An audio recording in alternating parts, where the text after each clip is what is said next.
Moin Moin and welcome back to my Lizardmen campaign in the Mortal Empires. We are still down here in our little kingdom on the edge of the map.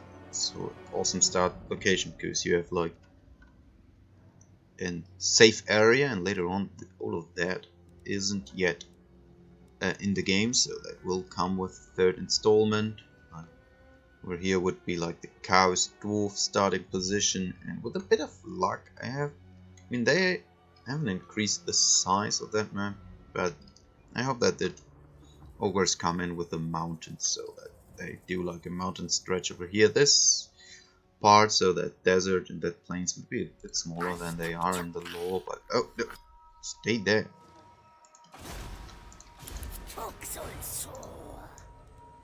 Golden Tower, order issues,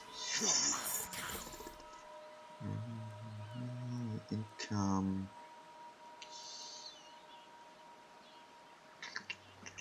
We don't have like especially good traits over here. Or no, growth building. Is there something over here? No, something over iron over there. But I think for the Lizardmen you don't need iron.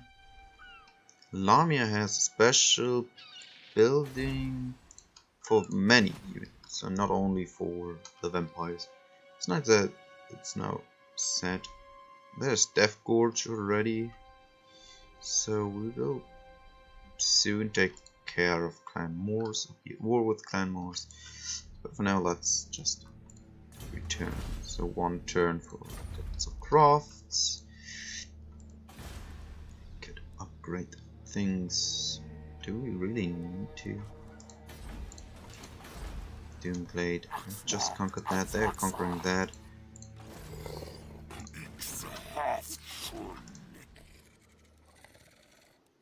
4 turns, so it would be better to just return. What I think that I will do is actually 4,000. Yeah, let's go for the spawn pool of the chosen and wait for the population surplus and the income to increase that to a temple city in order to get our Scar veteran. And what else? Yeah, the weapons crafter, but especially like I would like to gather one of those. Okay, so we have to choose. So the solar engine is quite handy because it's like our only artillery unit, and the revivification crystal can heal Lizardmen. So and for that we would need a bloodshine of Sotek. Experience for all units, yeah, but recruited here. So for the solar engine we need the Temple of the Old Ones. But we aren't at that point. We won't do that. We have a right that we could perform that one, but I would do that if we move. And now we have back at Doomblade, so we're taking that. Still don't think that the Lizardmen should get like that. I don't think that desert, so the desert climate should be a suitable climate for the Lizardmen. I mean, I talked about the book, that other novel or the book that talks about the history of Nagash, and in there it's mentioned like Resetra, the main city over here. They used to take Lizardmen into the battle, so in the form of kind of slaves, to be honest. And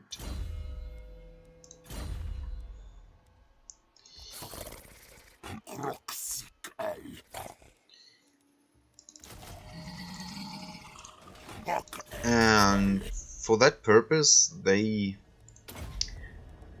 drag them out of the jungles and into the into the desert, and there it's described that lizardmen don't like that much. They really don't like that because it's too dry in the desert. So they keep people around that flash them with water in order to make them survive. So they will be thrown with water and all of that stuff. And because of that, they try to move their army with the lizardmen and with all the combined forces to a place that is called like the Holy Waters, something like that, over in Camry. And before they can reach that, Nagash poisons that region. I'm not quite sure if that's how it happens, but I think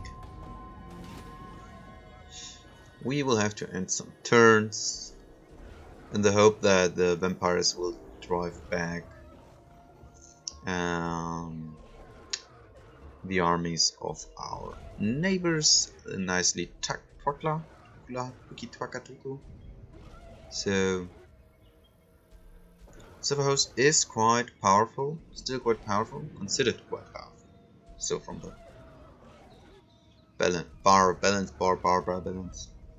this thingy under the names.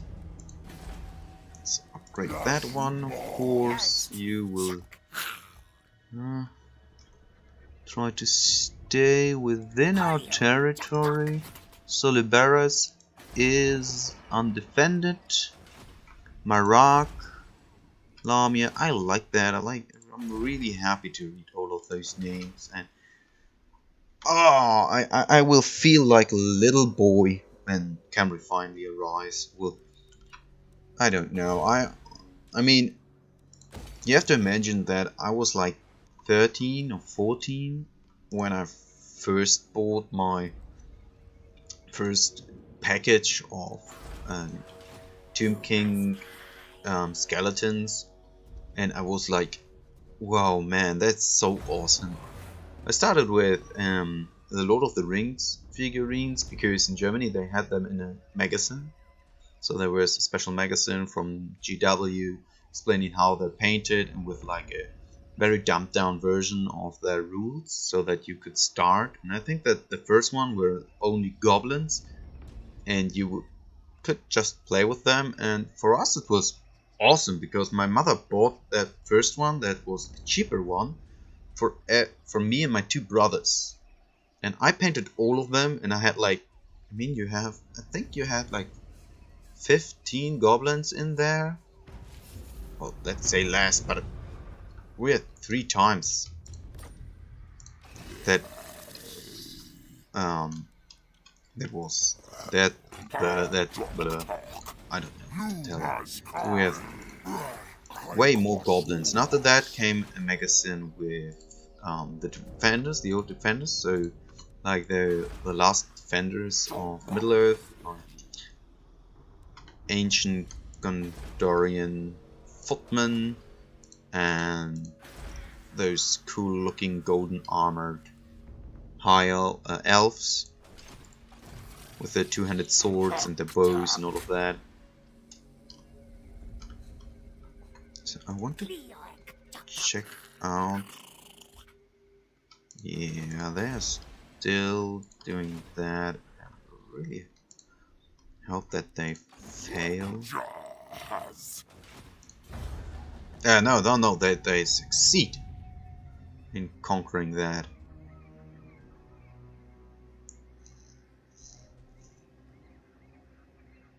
Let's see and hope.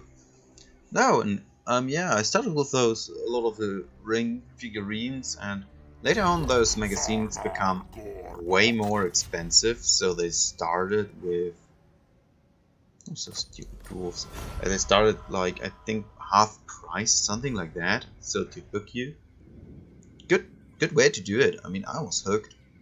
Later on that it became quite strange, like you had those magazines that would cost twice the amount than the earlier ones, and that would like just include one figurine, like, okay, heroes. But I think that before they increased the price, there was like this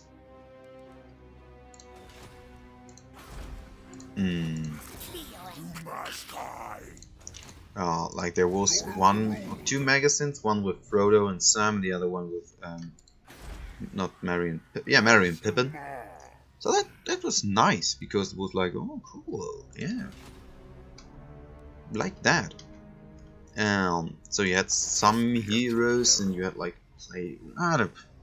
what I wanted to say is that I started with the Lord of the Ring figurines, and later, so as the time went on, those magazines weren't available like in our kiosks and our shops around here.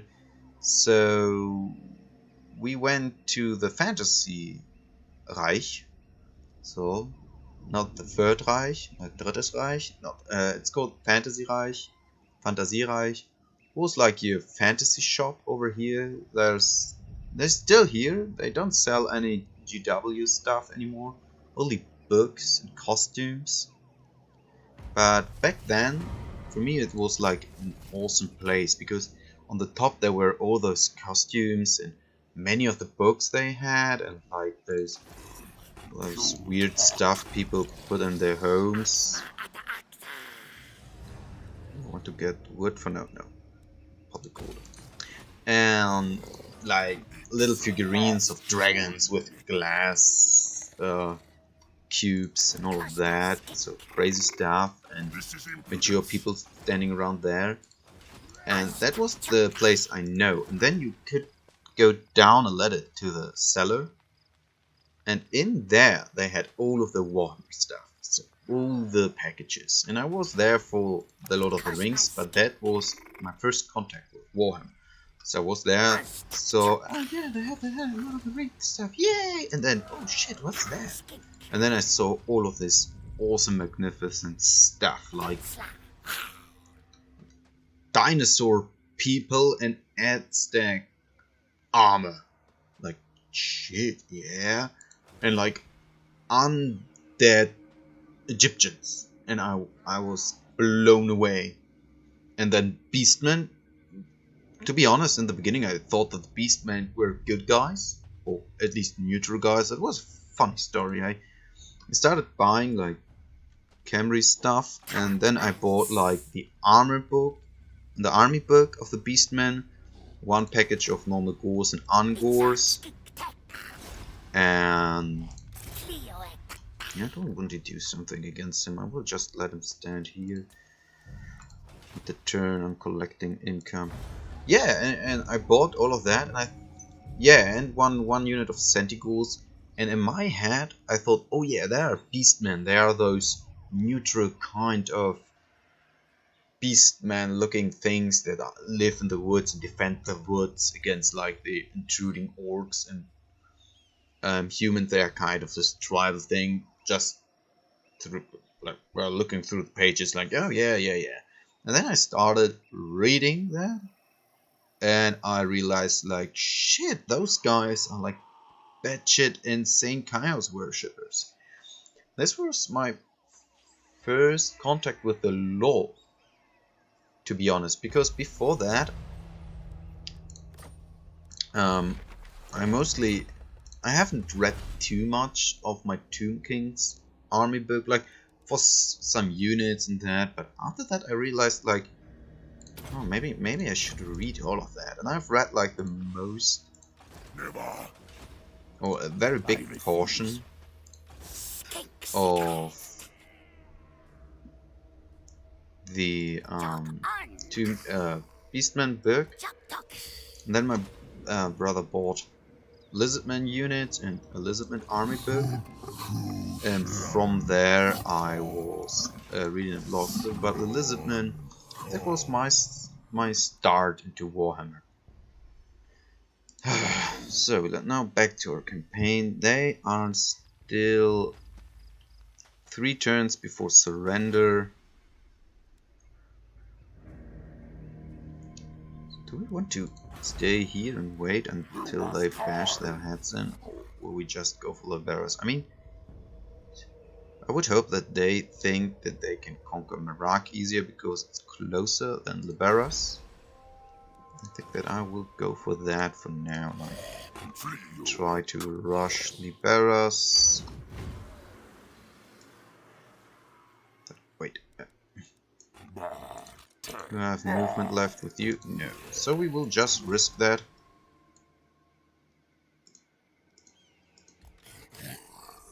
Yeah, he's recruiting an army over there. Rebellion imminent. Yeah. So we have the income. We could go for an arrogant, immune to psychology charge bonus, aggressive weapon strength charge bonus, tough. I think tough is now the best thing we could have. We won't recruit anything. We won't just. The rebellion will come either way, sadly, but at least for now he is there.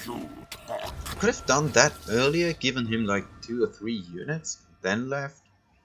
But we will take. Oh, Liberas has wall. Have they just built those walls? Shit, so we would have to siege them down. They are smart, those vampires. I mean, they're trying to make a peace treaty. They are at war with some dwarves. Don't know which one. Kroq Gar, those are the dwarves to the north. Yeah, they have conquered like regions of the dwarves already, so like really. Now they're moving away their army, so don't know if that's that intelligence. So now we are standing 1 turn here. Yeah. We will have to fight that one. So the idea will be that we have to kill their leader. They have only spears. Sometimes I don't get why there are so many spams, especially in the Vortex campaign. When you get those interception armies, I think with my Lordmaster Many campaign, I had one that was like 8 units of Stegodons. So it's not Feral Stegodons, the one with platform on top, and like additional 6 units of Chameleon Kings. So really crazy shit. And I know that other ones have noticed that as well, like having a high elf interception army that consists of 8 bolt throwers, and you're standing there like, how? Why? I mean, yeah, they can siege as well, so that's something. Please get rid of that.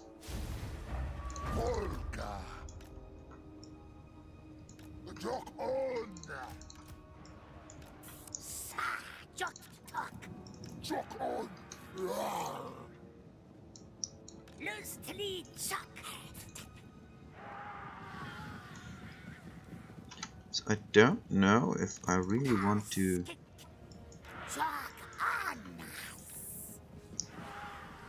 take care of the bats with our spears. I will most likely have to do that. Yeah, let's.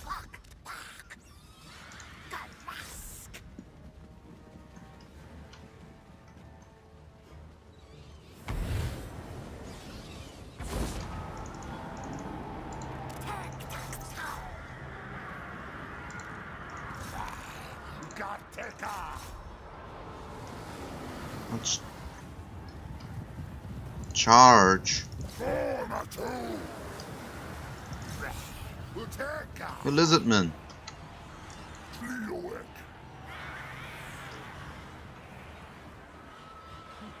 Those bats. Are those bats getting better? Feels like it.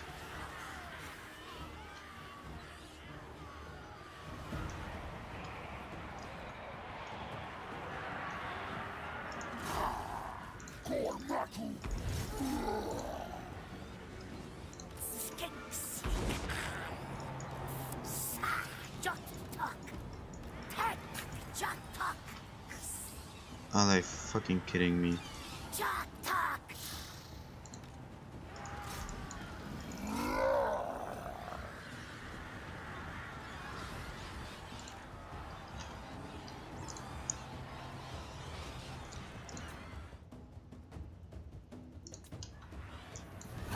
Oh, nice. So you go through here.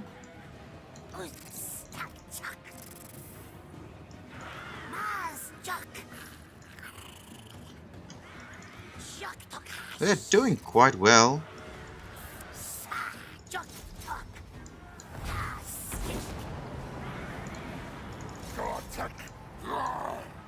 So we will just... That's the thing, I like spears when you have the opportunity to move them like where you want them to. They can be, I mean javelins, so throwing spears. Generally, I think that we differentiate between a javelin and a throwing spear. So throwing spear is bigger, that's what Shamanic tribes would have used, and a javelin is what, like a pillow, like very small throwing spear. So, no, please open.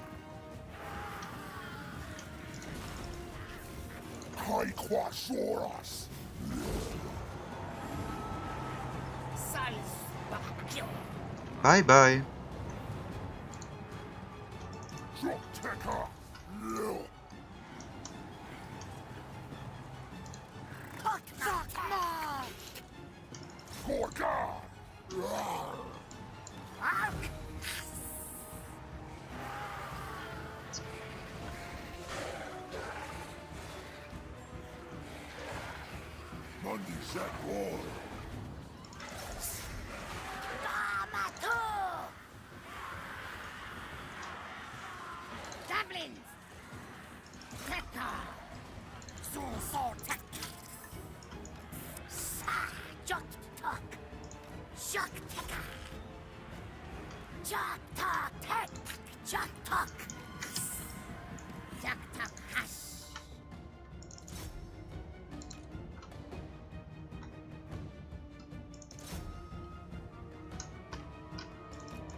And douche. Just kill him. Awesome. Yeah, vampires. As long as you get like an opportunity to kill their leader, they will crumble like shit. Ugh. But yeah, that makes playing them a bit hard, to be honest. I mean, doesn't feel like those vampires are especially powerful, like compared to other leaders. That would be something that I think I don't remember exactly, so I haven't played that much tabletop. But as far as I know, the vampires are like extremely expensive leaders for your army, but they can take a punch. They are like crazy. Weren't there, I think, like some vampires like Vlad von Carstein and Manfred have armors that have such high armor value in the tabletop that they could take a direct hit from a cannon and not die. So crazy shit like that, and it doesn't feel like the game is really putting that into consideration. So vampire armies, your lord should be very expensive, but really rack up kills. So he's a vampire. I mean, it's a vampire. We all know all of this crazy vampire lore and all of that.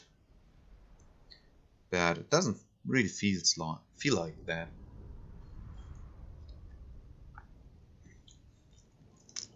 So every lord is quite powerful.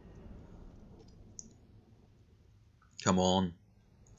Loading. Victor Jäger.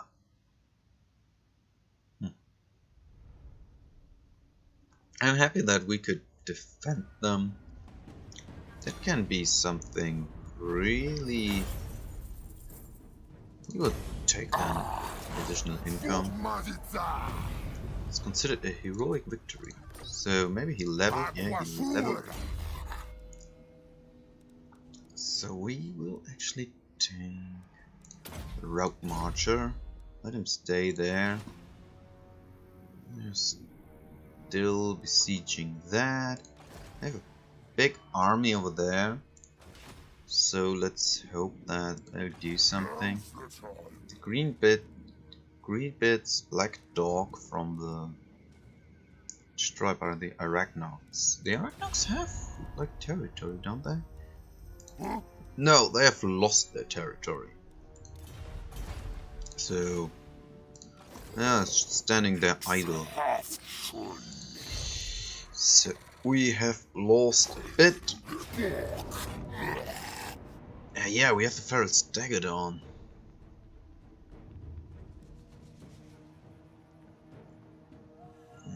Yeah, they have a lot of crazy units. Yeah, totally worth it. We will loot and occupy because I will stay here for quite a while. Repair, and I want to get the walls as well. Prove you. Put you on a code 1. Aura size. Physical resistance. Charge and weapon strength.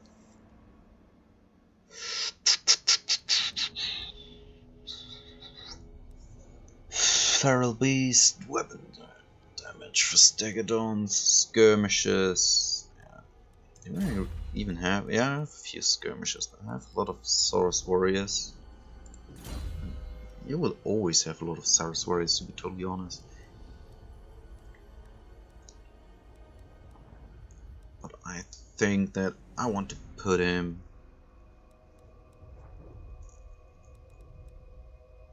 To give him the additional weapon strength.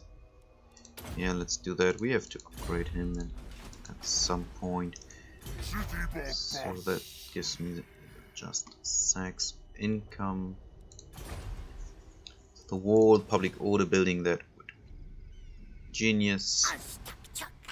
So they will move up here like slowly, surely. Try to get a glimpse on Lamia. Yeah, just standing there, and the orcs as well, so... Right, ferocity. We could build something. Yeah, we could upgrade. No, we wanted to upgrade our main capital. What we could do the next turn. Doom Blades.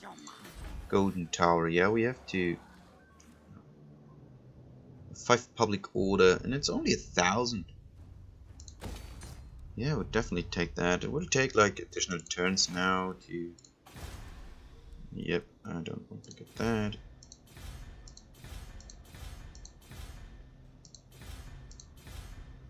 You're fucking kidding me. So he's showing us every single building that we could upgrade.